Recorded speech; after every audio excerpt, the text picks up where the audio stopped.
वक्त की बड़ी खबर आपको बता दें, आतंकवाद को लेकर अंतर्राष्ट्रीय मंच पर चीन एक बार फिर बेनकाब हो चुका है। चीन ने लश्कर तैयबा के आतंकवादी साजिद मीर को संयुक्त राष्ट्र में अंतर्राष्ट्रीय आतंकी घोषित करने के प्रस्ताव पर रोक दिया है। साजिद मीर 26/11 मुंबई हमले का आरोपी है और यूएन में मुंबई हमले के समय रिकॉर्ड किए गए आतंकी साजिद मीर का एक ऑडियो भी चलाया गया। तो इस वक्त की सबसे बड़ी खबर हम आपको बता रहे हैं, आतंकवाद को लेकर के अंतर्राष्ट्रीय मंच पर चीन एक बार फिर से बेनकाब हुआ है। चीन ने लश्कर तैयबा के आतंकवादी साजिद मीर को संयुक्त राष्ट्र में अंतर्राष्ट्रीय आतंकी घोषित करने के प्रस्ताव पर रोक लगा दी है। तो ग्लोबल आतंकी घोषित करने पर चीन ने रोक लगाई है। यूएन में प्रस्ताव पर चीन ने वीटो लगाया है।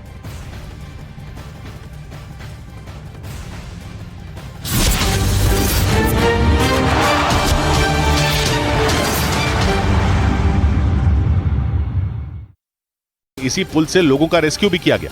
पिछले कई दिनों से जारी इस रेस्क्यू ऑपरेशन में ज्यादातर लोगों को बचा लिया गया, लेकिन कई गाड़ियां वहीं फंसी रह गई, जिन्हें निकालने के लिए जमीन खोदने वाली मशीन से रास्ता साफ करने का काम भी शुरू किया गया।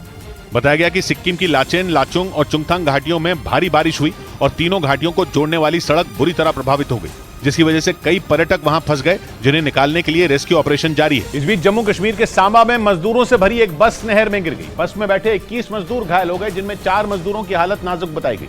हादसे का शिकार हुई बस सांबा से कश्मीर के लिए रवाना हुई थी और बस में करीब 40 से 45 मजदूर थे, जो सांबा में ईंट बनाने वाले एक भट्टे में काम कर रहे थे और काम खत्म होने के बाद वहां से कश्मीर के लिए रवाना हुए।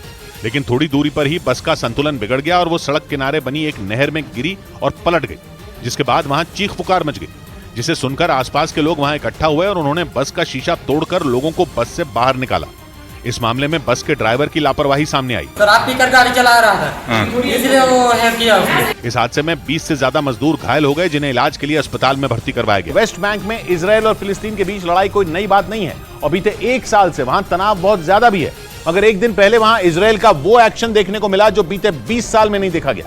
फिलिस्तीन के चरमपंथियों के जोरदार पलटवार पर इजराइल इतना ज्यादा भड़क गया कि उसने वेस्ट बैंक के ऊपर अपना एक अटैक हेलीकॉप्टर ही उड़ा दिया और एयर स्ट्राइक कर डाली, जिसके सामने आए वीडियो में वेस्ट बैंक के ऊपर इजराइल की सेना का हेलीकॉप्टर मंडराता नजर आया।